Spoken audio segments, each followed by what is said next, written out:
Last part में हमने देखा था कि डुआन डोंग मास्टर ने मैक्स को कॉरिडोर के अंदर जाने की परमिशन दे दी थी, जहां अंदर जाने पर मैक्स का सामना बीस्ट से हुआ था, जिसे मैक्स ने शुरू में बड़े आराम से घुटने पर ला दिया था। लेकिन धीरे धीरे उस बीस्ट की ताकत बढ़ रही थी, जिसकी वजह से वो मैक्स को इंजर्ड कर देता है। पर तभी डुआन डोंग मास्टर ने मैक्स को अगले कॉरिडोर में भेज दिया था, क्योंकि मैक्स को बस उस बीस्ट का अटैक सरवाइव करना था, ना कि उसे मारना था। तो मैक्स अंदर जाता है, जहां डुआन डोंग मास्टर सभी से कहता है कि तुम्हें अब एक गेम सॉल्व करनी होगी, और जो भी स्पेसिफाइड गेम्स को समय रहते सॉल्व कर लेगा उसे मेरा एक ट्रेजर मिलेगा, और जो इस राउंड में फेल हो जाएगा उसकी मौत हो जाएगी। दूसरी तरफ कई सारे क्लैन के लोग डुआन डोंग का ट्रेजर लेने के लिए इधर आ रहे थे। अब आगे तो इस पार्ट की शुरुआत में हम लू चोंग मास्टर को देखते हैं, जो कि कहता है कि डुआन डोंग मास्टर के अकॉर्डिंग हमने अगर 6000 गेम सॉल्व कर ली तो हमारा साइकिल ऑफ रीइंकार्नेशन भी आराम से पास हो जाएगा, इसलिए मेरे सामने मैं इनमें से किसी को नहीं टिकने दूंगा। इधर वो दोनों कपल आपस में सोच रहे थे कि हम दो हैं, जिसकी वजह से हम गेम पर दो दिमाग लगा सकते हैं, और ये एडवांटेज किसी के पास भी नहीं है। इस तरफ मैक्स सोच रहा था कि साइकिल ऑफ रीइंकार्नेशन का मौका सिर्फ ह्यूमन क्लैन को ही मिलना चाहिए। अब सभी गेम सॉल्व करने लग जाते हैं। इस तरफ हम जाइंट एक्स मॉल यूनिवर्स को देखते हैं, जहां केओस सिटी लॉर्ड मैक्स के क्लोन को लेकर आते हैं और उससे कहते हैं कि इस जगह पर टाइम बहुत धीरे चलता है, जिसकी वजह से तुम यहाँ रहकर काफ़ी ज़्यादा गेम सॉल्व करके अपनी मेन ह्यूमन बॉडी की मदद कर सकते हो, क्योंकि जीव होली क्लैन और डिवाइन आई क्लैन के पास ऐसा ही टाइम स्लो करने वाले डोमेन होंगे, इसलिए तुम्हें भी एडवांटेज मिलनी चाहिए। अब केओस सिटी लॉर्ड के वहां से जाने के बाद मैक्स का क्लोन गेम को समझने बैठ जाता है, जहां धीरे धीरे समझते हुए उसे पता चलता है कि इस गेम के रूल इसके मूव्स पर ही डिपेंड है। इस तरफ हम शिप के बाहर डोंग डी होली लैंड के लीडर को देखते हैं, जो कई सारे कल्टीवेटर्स के साथ वहां आ चुका था, जिसके बाद वो सबको अंदर जाने के लिए कह देता है और खुद गेट को कवर कर लेता है ताकि कोई भी अंदर ना जा सके। इधर हम मैक्स के क्लोन को देखते हैं, जो उस गेम को समझ गया था। अब वो बताता है कि ये 3 डायमेंशनल गेम है, जिसके अंदर 10,080 बेसिक एलिमेंट है, और हर एलिमेंट के अंदर एक डायग्राम है, जिसे कंप्लीट करने पर एक मिनी इमेज बनती है, और अगर ऐसे सभी मिनी इमेज कंप्लीट कर दी जाए तो ये एक 3 डायमेंशनल प्रोजेक्शन बनेगा। अब मैक्स उन एलिमेंट्स को सॉल्व करने लगता है, जहां जब वो ऐसा कर रहा था तो वो उस गेम के लॉजिक और रूल से काफ़ी ज़्यादा इम्प्रेस हो चुका था। तभी वहां बैठे कल्टीवेटर्स को महसूस होता है कि वहां और भी कल्टीवेटर्स आ रहे हैं।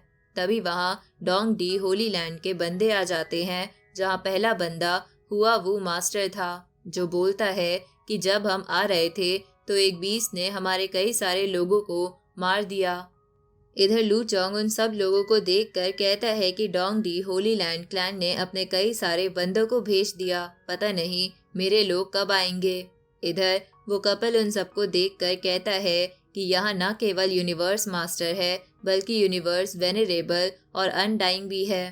तभी डुआन डोंग मास्टर सबसे कहता है कि जो भी यहाँ लेट आया है उसे मैं गेम के बारे में समझा दूँ। अब गेम समझाने के बाद वो सभी भी गेम खेलने लग जाते हैं। अब 1 महीना बीत चुका था, जहाँ मैक्स की ह्यूमन बॉडी ने 123 एलिमेंट सुलझा लिए थे, और मैक्स 2 डायग्राम अपने क्लोन की मदद से भी सुलझा लेता है, जिसकी वजह से वो अब 125 डायग्राम सॉल्व कर चुका था। इधर लू चोंग मास्टर बेचैन हो रहा था, क्योंकि उसके लोग अभी तक नहीं आए थे। इधर लू चोंग मास्टर के क्लैन के लोग शिप के अंदर आने की कोशिश कर रहे थे, लेकिन डोंग डी होली लैंड का लीडर उन्हें अंदर नहीं आने दे रहा था। इसलिए वो क्लैन डिवाइन आई क्लैन के साथ हाथ मिला लेता है, जिसके बाद वो सभी मिलकर डोंग डी क्लैन के लीडर पर अटैक करते हैं, जिसके कारण वो पीछे हो जाता है, और इस मौके का फायदा उठा के सभी शिप के अंदर पहुंच जाते हैं। तभी इधर बबाता इतने सब लोगों को देखकर कहती है कि कितने सारे लोग यहाँ आ गए हैं, पर खजाना किसी एक को ही मिलेगा। ये सच में पागलपन है।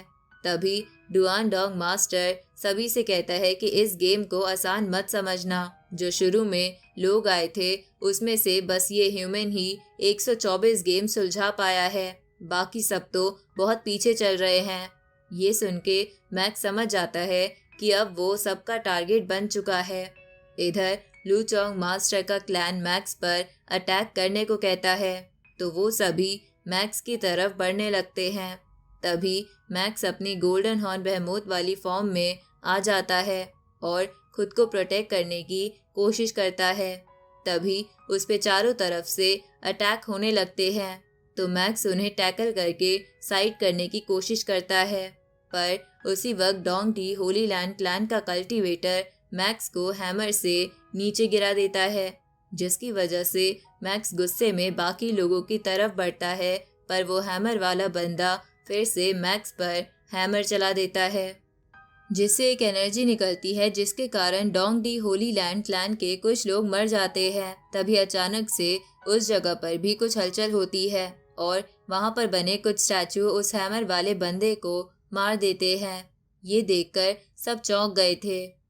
तभी कुछ लोग बोलते हैं कि Dong D Holi land clan का ये हुआ वो मास्टर बहुत ही स्ट्रांग था, पर ये बड़ी आसानी से मर गया। तभी लू चोंग के क्लैन का बंदा बोलता है कि पहले जब हमने इस ह्यूमन को घेरा था तो डुआन डोंग मास्टर ने कोई भी रिएक्शन नहीं दिया था, पर इसने अब हुआ वो मास्टर को मार दिया। तभी Dong D Holi land clan का एक और बंदा बोलता है कि हुआ वो मास्टर बस एक क्लोन था, अगर हम इस ह्यूमन को रोक सकते हैं तो हम अपने क्लोन को खत्म करवाने के लिए तैयार हैं। अब वो सभी एक शिप में बैठ जाते हैं। इधर मैक्स सोच रहा था कि इन सबको रोकने के लिए काफ़ी डिवाइन पावर इस्तेमाल हुई है और वो गेम में भी कंसंट्रेट नहीं कर पा रहा, इसलिए अब वो स्टार टावर का इस्तेमाल करेगा। अब मैक्स स्टार टावर के अंदर चला जाता है और उसे अपने पिलर से कनेक्ट कर लेता है। तभी बबाता दिखाती है कि बाकी सब लोगों ने पिनेकल पैलेस नाम का सुप्रीम ट्रेजर निकाल लिया है ताकि वो मैक्स को कैद कर सके, पर मैक्स को कोई टेंशन नहीं थी क्योंकि पिनेकल पैलेस जब इस्तेमाल होता है तो वो मैक्स के स्टार टावर को खींच नहीं पाता क्योंकि वो पिलर से अटैच था, जो पिलर इस पूरी शिप से अटैच था।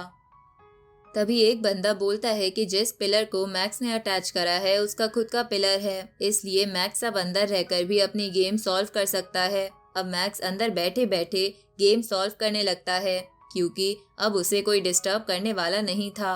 इधर बाहर से कई लोग मैक्स के स्टार टावर पर अटैक कर रहे थे, साथ ही कुछ आपस में भी लड़ रहे थे, लेकिन कोई मैक्स के ट्रेजर का कुछ नहीं बिगाड़ पा रहा था। इधर मैक्स एक एक करके 1000 एलिमेंट सॉल्व कर लेता है। इधर उसके साइड में एक कल्टीवेटर था जो मैक्स को देखकर कहता है कि इस लड़के का कल्टीवेशन टाइम बहुत कम है, लेकिन इसके बावजूद भी ये इतना स्ट्रांग हो गया। ये जाइंट एक्स एरेना से बहुत आगे है।